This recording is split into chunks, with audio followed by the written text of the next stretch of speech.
Hello everyone and welcome back to my YouTube channel, and today I'm going through my mid-season prediction for the Premier League. Starting off in the relegation zone, I've got Southampton. The Saints were doomed from the start of the season. They were never going to survive, and a lot of people predicted them to be 20th, and they are 20th. Now 19th I've got Ipswich. This is because they've been really poor, but with some good results coming their way.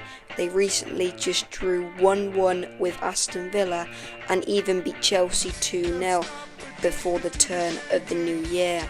Moving on to 18th place, I've got the amazing Leicester City.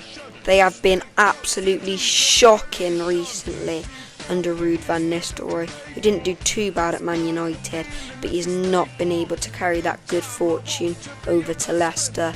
A couple of weeks ago they got a big win against Tottenham, but I don't think that's going to do much for their season. Today they lost 2-0 to Arsenal, and there was an actual planned fan protest for the 14th minute. I'm not sure whether it went ahead, but if they were 1-0 down by that time, it could have gotten really ugly. Things need to change at Leicester City, and they need to change now. Now moving on to the lower mid-table, at 17th I've got Wolverhampton Wanderers. They've been really poor this season, not doing very well under Gary O'Neill, and things haven't really kicked off with their new boss. They are in a relegation battle, but I do think they'll survive. I believe they'll get some wins late on in the season, really boost their confidence and stay up. Now moving on to 16th place, I'm going for West Ham. I don't think Graham Potter's the right fit for West Ham. I think they'll still struggle and just manage to survive.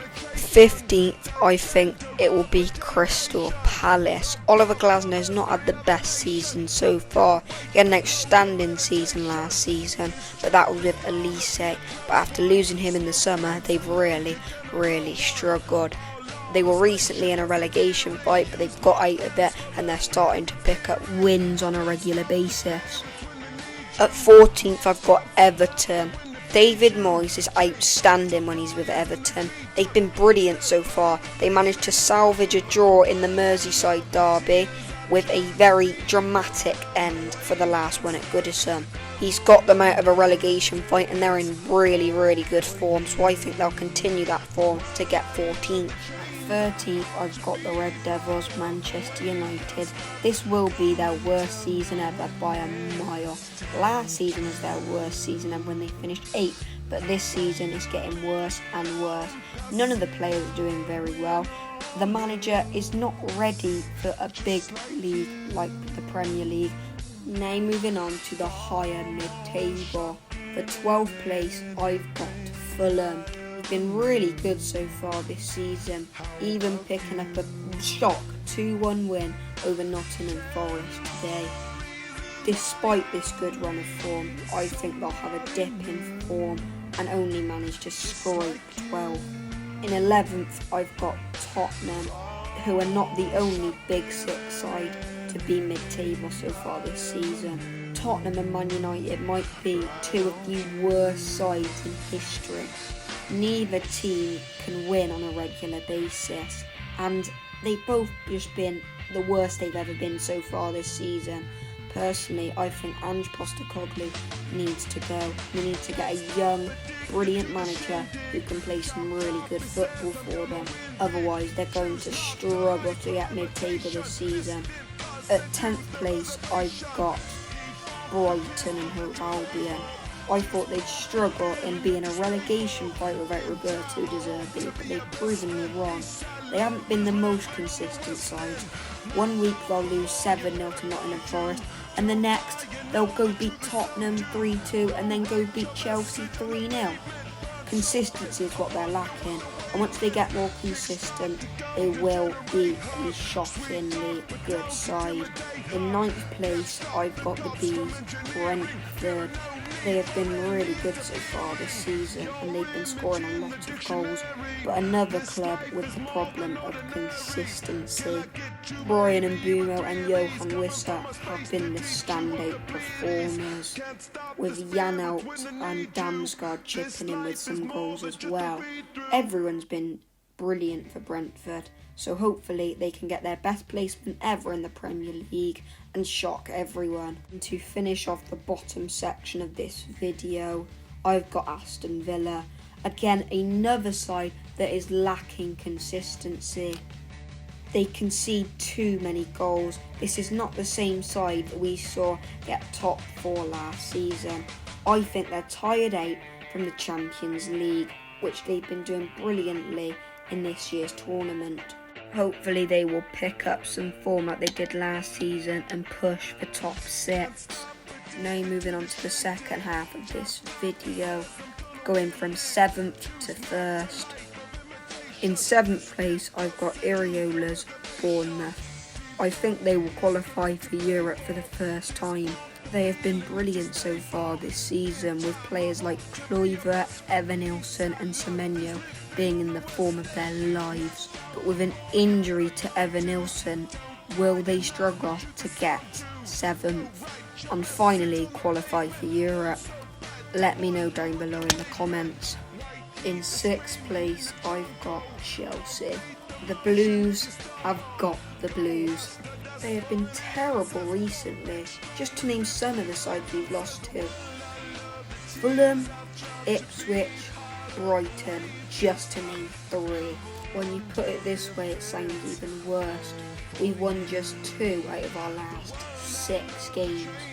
And the only real tough teams to face there are Manchester City and a very informed Bournemouth. Lost 3-1 to Manchester City, which is all down to Robert Sanchez. He needs to get out of our club.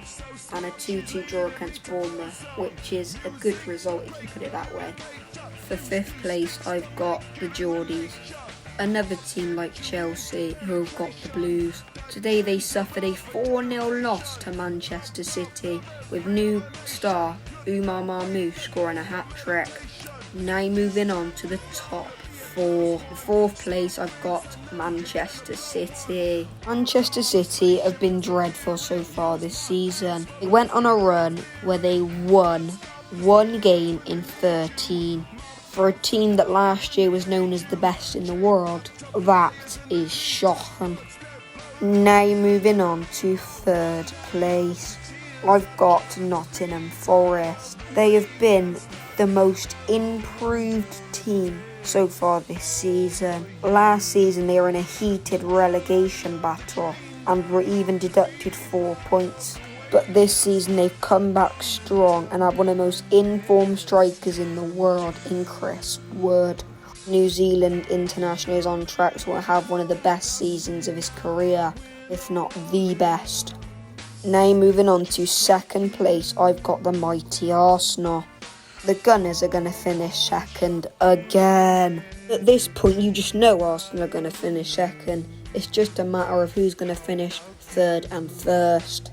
This hasn't even been the best version of Arsenal, it's just been the worst version of Manchester City and the best ever version of Liverpool. They've got some bright new stars in Miles Lewis-Skelly and Nwaneri, so hopefully they can take over from Starboy Saka and start to win Arsenal a Premier League finally. And I think Liverpool will be the champions, and so does everyone else. You might as well hand them the league already. They're not going to bottle this. If they do, it will be the biggest bottle job ever. Arne Slot might actually be one of the best managers in Premier League history, coming from a small job at Feyenoord to winning the biggest league in the world with Liverpool.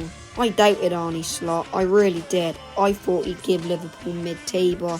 I thought he'd be another Erik ten Hag who isn't ready for the Premier League. But Liverpool and Arne Slot have proved me wrong. And he has put Liverpool in the driving seat to win the Premier League.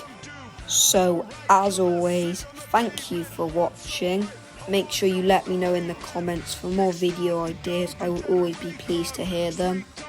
make sure you like and subscribe and stay tuned for more videos by Kevin for Life. I'm hoping to get more out soon. And can we push for 3K by the end of 2025? Let me know down below in the comments.